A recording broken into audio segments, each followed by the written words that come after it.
It is so hot. It is so hot. It's a scorcher. Absolute scorcher.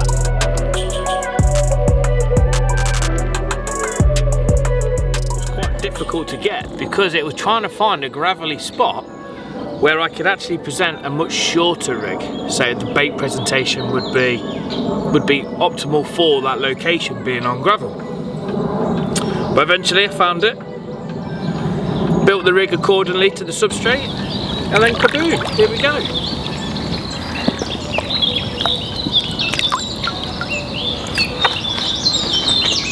Okay, so there you go.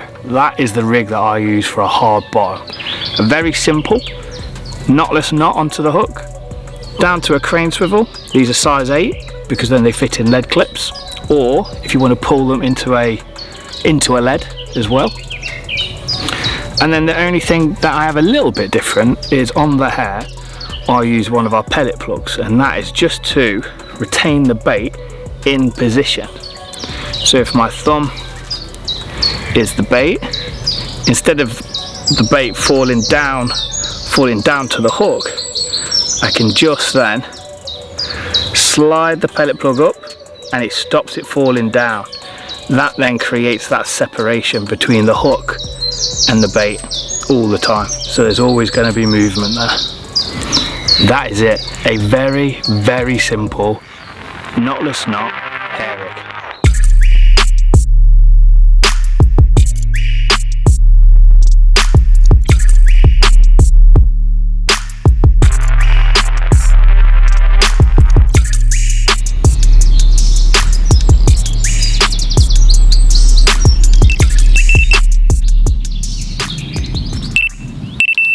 It's a very hot day, very, very hot, so just keep it wet.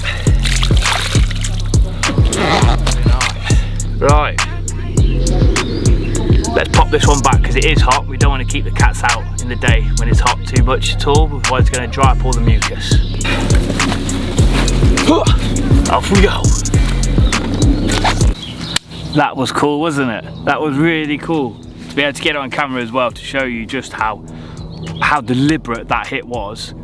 Perfect. Now guys, that was fishing in the silt, okay? So I've gone out there with a bait boat, I'd found the area I wanted to fish.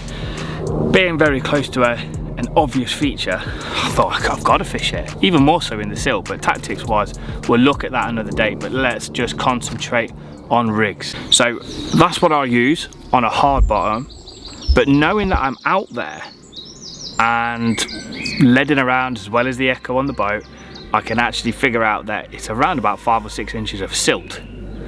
So for me to be able to fish that effectively, I need to be able to compensate for that. So very simple, I just add another 5 or 6 inches. It's as simple as that, an extra 5 or 6 inches. So if we take 5 or 6 inches like that, that is now into the silt, which then leaves me this section, okay, which would, I'm pretty sure, there we look at that, that is identical. There you go. Overcompensate for the depth of it, add it to your rig, so you have your rig plus the overcompensated section, which is this section. Okay, that's it. That is as simple as it needs to be.